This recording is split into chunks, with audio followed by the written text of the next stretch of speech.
Do you know what pus smells like? I'm not talking about like a burst pimple or an infected cut. I mean when you're surrounded by tons of it. When there's enough of it to cover a room. It smells kind of sweet and really bad. Me and some friends rented a cabin. We're also busy with work, so it was hard to make some time to see each other. We would meet up every couple of months in a small cabin or lake house and just hang out for a week. I was really looking forward to it this year. My life had kind of went into a downshift. Breakup, passed over for a promotion, and my mom was sick. I just needed to hang out and drink beers with my friends. When I rolled up, I saw I was one of the last to come up. Some people were a little less communicative in the group chat. You never know when they'll show up. I almost thought I was late, but I know we had agreed on today. It was a little weird, to be honest. I went into the cabin and everyone was so excited to see me. They ran up and hugged me and told me they missed me. After the couple of months I had, I almost cried. We sat around the bonfire and everyone told me how happy they had been. That night, I was invited to 2 weddings. It was nice to feel relaxed after being so stressed. One of my friends complained, saying she didn't feel well. She apologized for being a party pooper and went to bed. Things kind of turned at that point. The next morning, we made a big family breakfast. My friend who turned in early came down. She looked horrible. Her face was bright red and she had deep purple spots on her arms and legs. She tried to say good morning, but she could only let out a hoarse whisper. She didn't look too sturdy on her feet either. We tried to tell her to see a doctor, but she just said it was some kind of flu.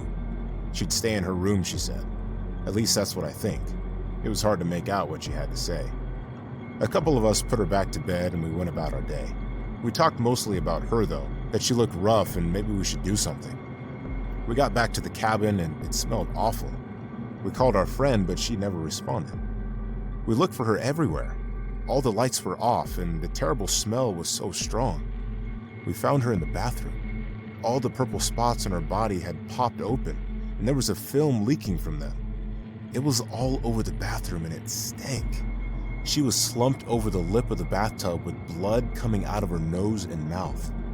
She was dead. We called 911 and told them all her symptoms. They sent people over right away. The cops asked us to stay in the house for a while, which was weird. Someone just died there and now we had to stay inside. They kind of fought us about it until I asked if we were being detained. Then they let us go. I took bereavement leave and just moped around the house. My friend's death was another in a long string of hard things that happened. I think it's over though, the hard stuff. I woke up this morning feeling horrible. I could hardly get out of bed. When I looked in the mirror, I saw my face was flushed and my arms were covered in black spots.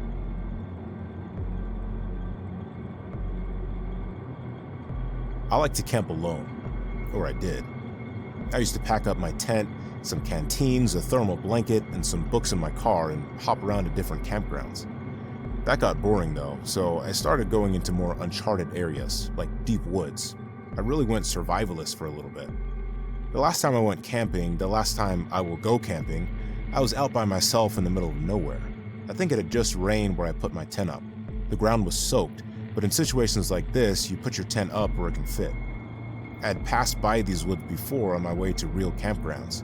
I was excited to try this area out, and some rain wasn't going to stop me. I put up my tent, built a fire, and roasted some steaks I brought with me. Then I went to sleep. In the middle of the night, I heard a loud shriek. It almost sounded like a person, but a lot of animals sound human when they're being attacked. Maybe a cat had found its way into the woods, or a possum was cornered.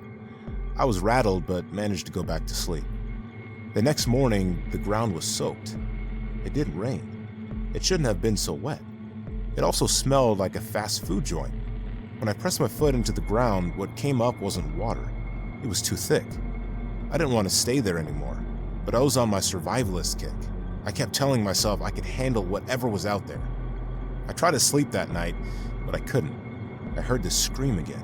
It was loud, louder than the last time. Then the scream turned to laughter. I turned on my flashlight and saw someone outside my tent pouring something all over the tent. They ran when the lights hit them. I went outside and looked around in the dark.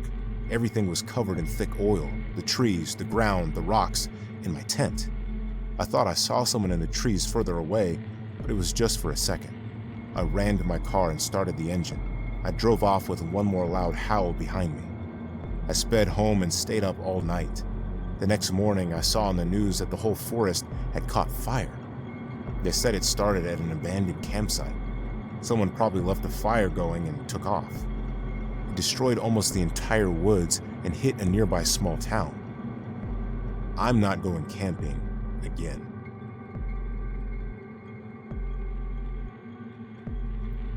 My wife and I were in a rough patch. Our marriage was kind of stale and we annoyed each other more than liked each other. I overheard her talking to her best friend, saying she didn't know if she saw a future with me, and I knew I had to do something. I surprised her with a romantic cabin getaway. She didn't seem too thrilled, but she went along with it anyway. We both took a week off from work, packed up, and went to the woods. In the beginning, it was actually working. I brought her favorite wine and made charcuterie boards every night. I also sprung for some good body chocolate. We were definitely reconnecting. She even went fishing with me. She hated fishing, said it was so boring sitting there and waiting for nothing to happen. We spoke in our old inside jokes and made new ones. I tripped and fell on a pile of pine cones on a hike, and the sound I made was like a scared cat. She called me Kitty for the rest of the day. The only problem was my sleep. I always passed out, had no dreams, and woke up like I woke from the dead. I started getting more and more groggy, and the coffee my wife made didn't help. It became harder to hike and fish. My wife said I must be coming down with something. She said we can stay in bed that day. She would take care of me. She was a good nurse.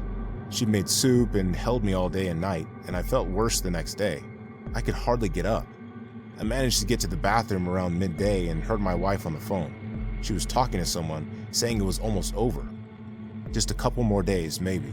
She said she couldn't wait to see someone. I flushed the toilet, and she told whoever was on the phone she had to go. She came up with another soup, and I told her I was too sick to eat. I just wanted to lay down. She seemed annoyed, but said, fine. We laid there and fell asleep. The next day, whenever she offered me anything, I said the same thing. I was too sick to eat or drink anything. I was so thirsty by the end of the day, the next morning I felt better. I didn't show it and sipped water from the faucet when I went to the bathroom. The day after that, I felt pretty much better. I got out of bed and kissed my wife on the cheek. She offered me coffee. I told her I felt too good for coffee. That pissed her off. She started yelling that I should just have the coffee.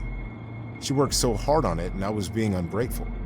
I said I was good and that I was sorry for making her feel bad. She kept pushing the coffee. I said no.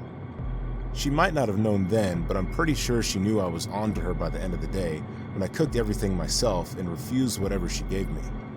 She called off the trip early.